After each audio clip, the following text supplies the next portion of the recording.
So what's up, you guys? So I'm putting the lowering spindles on the Yukon, and I wanted to go over something with you real quick.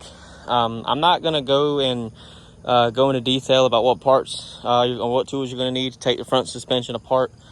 I've done a video on my red Tahoe when I replaced the whole front end of it, and I believe that I said everything that you need for all the bolts and everything like that, as far as sockets and wrenches and everything. So I'm not going to do that in this video. So if you need to know what you need, go back and watch that video. Plus there's like a million videos about this kind of stuff.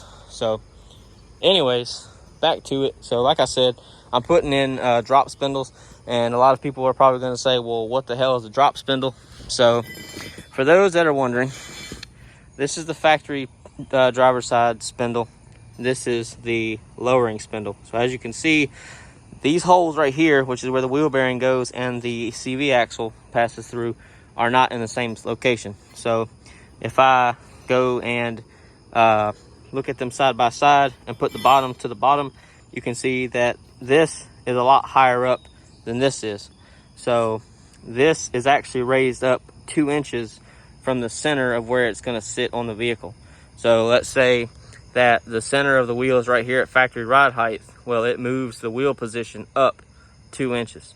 So now when I put the wheels back on and I'll put it down back on the ground, obviously the Yukon is going to be lower. With lift spindles, it's the exact opposite. Typically lift spindles are a lot taller, but it just takes the location of where the wheel is supposed to be and it pushes it down, and that's where you get your lift, lowering, whatever. This is the part number for the spindles right there. They're 2-inch.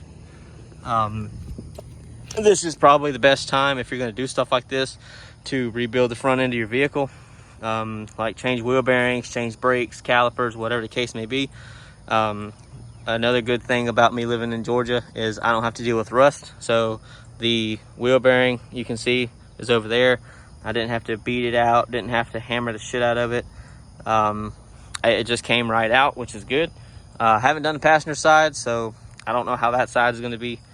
But I will say this now, when I make a video later on today, when I get everything done, I will say it again. But I do have factory torsion keys in this right now.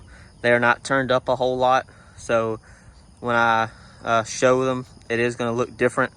A lot of people are probably like, oh, you got lowering keys and spindles. No, I just got lowering spindles.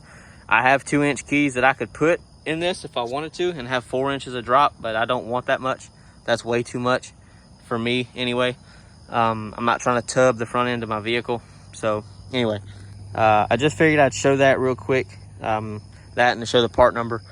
But that's pretty much what's going on. So it shouldn't take me much longer just to put everything back together. Putting everything back together usually is a lot quicker than taking it apart, because you, like with these, and since it's an older vehicle, you do have to smack the spindle to get the ball joints to separate. The bottom one for me has always been the one that's been a pain in the ass. And even videos I've watched of other people, the bottom one is always the one that's always a problem, that takes the longest. But I got it out, so all I did was smack the bottom right here.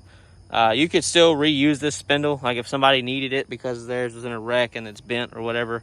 This is still usable. It can be put back on a vehicle. I would probably clean it up and paint it before I did that, but that's just me. But yeah, so these are the Max Track spindles, as you saw by the logo. I'm not sponsored by them. I've paid for them myself. So yeah, so hope you guys enjoyed, and I'll see you later.